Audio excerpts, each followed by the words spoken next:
I'm a dog, but I love Katamari Damacy. Well, unfortunately for you, this episode is using Katamari as a springboard to dive into the genre of music featured in Katamari, and then into the genres that inspired that genre. That's the focus more than the game itself. It's a big woof down. Katamari Damacy is no fun woof. Katamari Damacy released in Japan on the PS2 on March 18, 2004, then in North America on September 21st of the same year. You use the two control sticks to maneuver a little guy, the Prince of all Cosmos, who's rolling a ball called a Katamari. Push both up to move forward, both back to move back, opposite directions to turn, and quickly alternate to boost. You use this ball to roll up things, starting with tacks and paper clips, and the things gather up on the ball until it gets big enough to roll up bigger things like toy blocks and pencils. This thing snowball builds up and up throughout the levels until you can roll up animals, people, cars, buildings, minor deities, land masses, and weather phenomena. The concept of the game is Pac-Man level simple: move and get things, and I think anyone could play and enjoy this game. The Katamari soundtrack is in a genre, or maybe micro-genre, or maybe musical philosophy, known as shibuya-kei, that is itself a metaphorical Katamari of musical styles. Once I found that out, I had to research it, and then research everything that went into it. So let me ramble on about Bossa Nova, French Yeye, Brian Wilson, Van Dyke Parks, and shibuya-kei for a little bit. There's gonna be Katamari at the end, I promise. In mid-1950s Brazil, a new wave of music, a Bossa Nova, swept through the nation. This is a combo of traditional Brazilian samba and American jazz, both of which are themselves genres that emerged from West African musical traditions via former slaves, but that's a different episode. Classical guitar playing rhythmically with spicier chord progressions and a more laid-back, cafe-friendly tone. The bossa nova genre was iterated upon over the years, and the height of its popularity was in the early 60s with artists like Antonio Carlos Jobim, sometimes known as Tom Jobim, guitarist João Gilberto, and Elizete Cardoso, sometimes credited as Elizete Cardoso.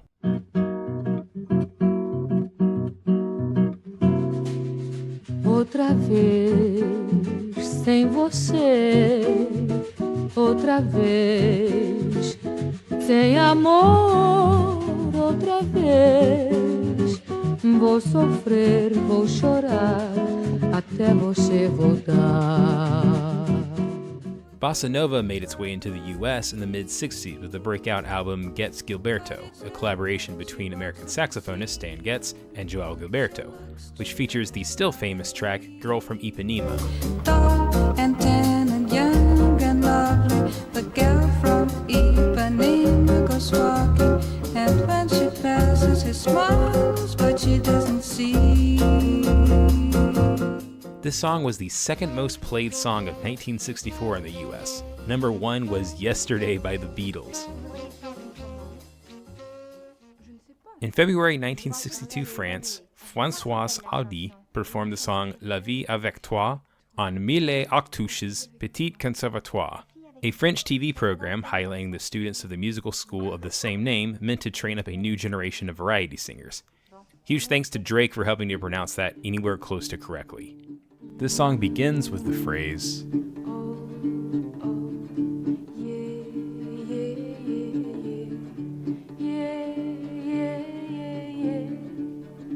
almost exactly a year before the Beatles sang She Loves You on The Ed Sullivan Show.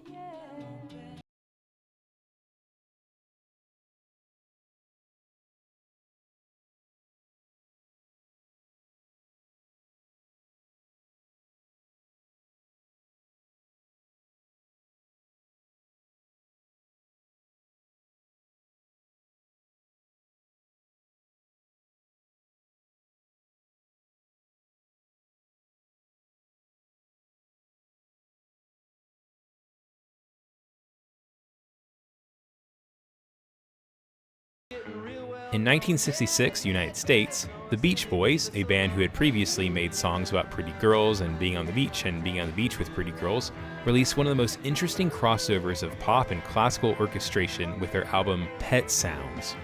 And the lead songwriter was band frontman Brian Wilson. This album features the poppy fun yet ambitious hits of God Only Knows and Wouldn't It Be Nice? Wouldn't it be nice if we were older, then we wouldn't have to wait so long? And wouldn't it be nice to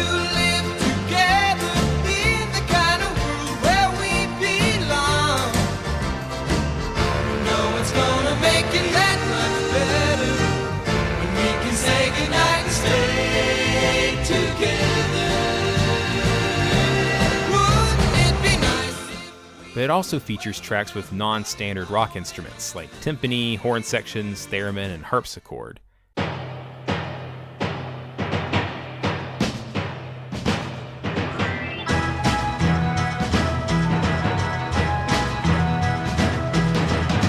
And also non-instruments like bicycle bells and soda cans.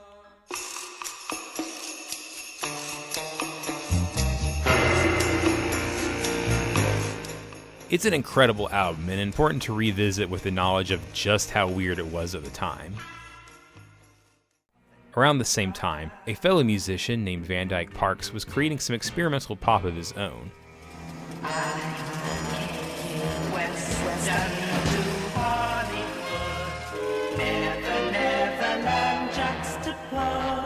Parks collaborated with Brian Wilson on the now infamous unreleased album Smile. At this point, pretty much everything that would have been on Smile exists in the public ear through the album released in 1967, Smiley Smile, which features the track Good Vibrations. Then much later, in 2004, Brian Wilson recorded and released a cover album of the album that never existed, with Brian Wilson Presents Smile. Then finally, in 2011, we have The Smile Sessions, a compilation of the recordings from Smile's original creation in the mid-60s.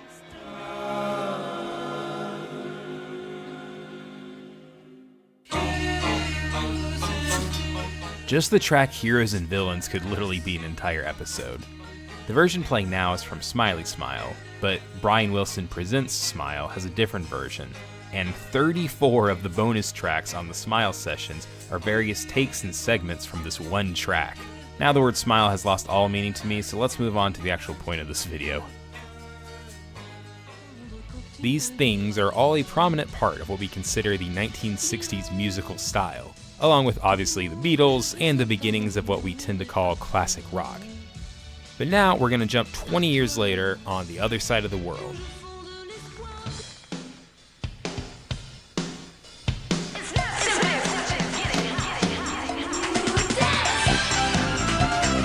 The 1980s were a booming but unsustainable time in Japan's economy, now known as the bubble economy. In this time of incredible wealth meant music shops could import music from all around the world of all different genres and tastes. Plus, the average person now had more disposable income to buy this freshly imported music. Shibuya is probably more how you actually say it, but Shibuya is how most people say it in English, so I'm just going to say Shibuya. Shibuya, the famous shopping district in Tokyo, was a major hub for this international exchange. Out of these many different influences came wholly unique musical stylings, made by Japanese people but emulating the music from America and Europe. Japanese music emulating Euro-American music certainly existed pre-bubble, but the bubble caused such an increase that, in the late 1980s, a Tokyo radio station called J-Wave coined the term J-pop to distinguish the style of music from music actually originating from the West. And within J-pop, there was a subgenre from groups like Pizzicato 5 and Flipper's Guitar.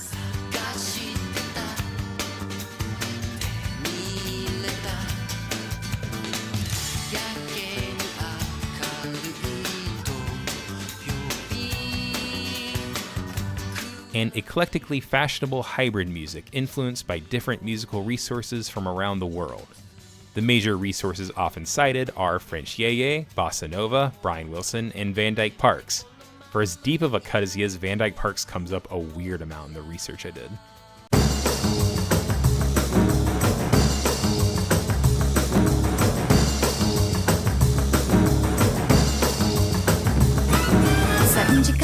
And all that is just kind of a fancy way of saying that it features a lot of samples, many of which are from the 60s. So many that it's kind of hard to pick out where the individual ones come from in most cases.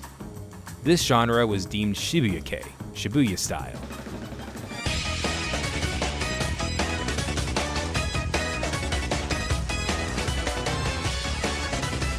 Later artists like Cornelius and Capsule, Cornelius being one of the founding members from Flipper's Guitar, continue to evolve this sound into the 21st century. And that finally brings us to Katamari. The lead designer of Katamari, Keita Takahashi, wasn't actually a game designer before Katamari. Takahashi went to Musashino Art University studying sculpture and joined Namco not long after graduating. His philosophy is all about fun and capturing the imagination and playfulness of childhood. One of his dreams is to design playgrounds, and from my research, I can't tell if he ever actually did it. There was a lot of plans in place, but they didn't seem to pan out. But through a few interviews and speaking engagements, he did reveal many of the influences on his world. Some of which you would expect, like Pablo Picasso, but some weren't as familiar to me because I'm not exactly an art historian, but they make a ton of sense as an influence on Katamari, like Taro Okamoto, Friedenreich Hundertwasser, we'll go with that, and Czech illustrator and animator Zdeněk Miller.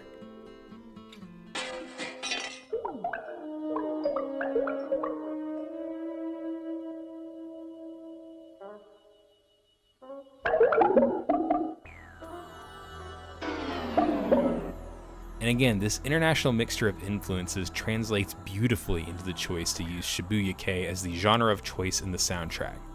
The main person who made that choice was lead composer and audio engineer Yu Miyake, who had worked with Keita Takahashi in a previous project before collaborating on Katamari Damacy. In an interview, he specifically mentioned wanting to have strong melodies and vocal performances, and that's why the human voice features so prominently in the Katamari soundtrack. When I originally wrote this script, I somehow completely missed shibuya-kei as a concept. I was pulling from a lot of different musical genres to describe the songs. Though I wasn't completely off, as shibuya-kei is kind of more of a philosophy than explicitly a genre. And because of that, the OST could pretty much all be considered shibuya-kei, even though the tracks sound pretty different. Moon and the Prince is the more sample-heavy side of things. You. Ha. Get up. You.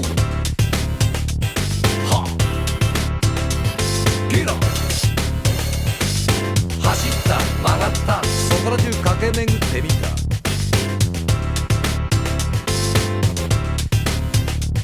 Katamari Mambo has that kind of yay-yay sound to it once the main singer, Sakamoto-chan, starts.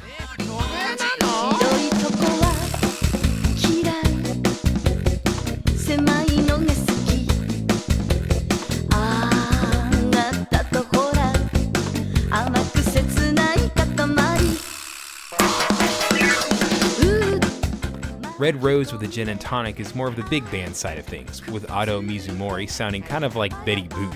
よばるばるいでシャバドゥバドゥルデヤバドゥバドゥブルバドゥビダバラバ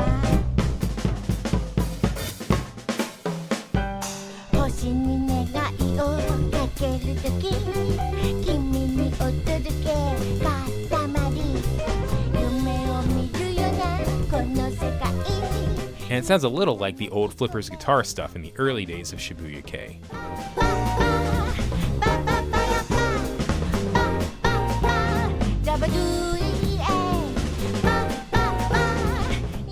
And then the most J-pop of these songs is Lonely Rolling Star.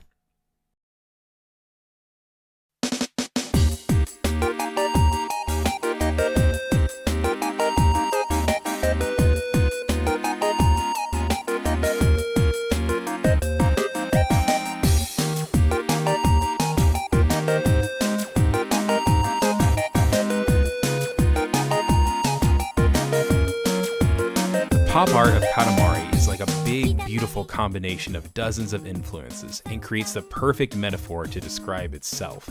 Researching this video is kind of like looking at the big writhing Katamari before it gets sent to become a star, and peeling apart the pieces to figure it all out. Thank you so much for watching, and listen well. の種のよ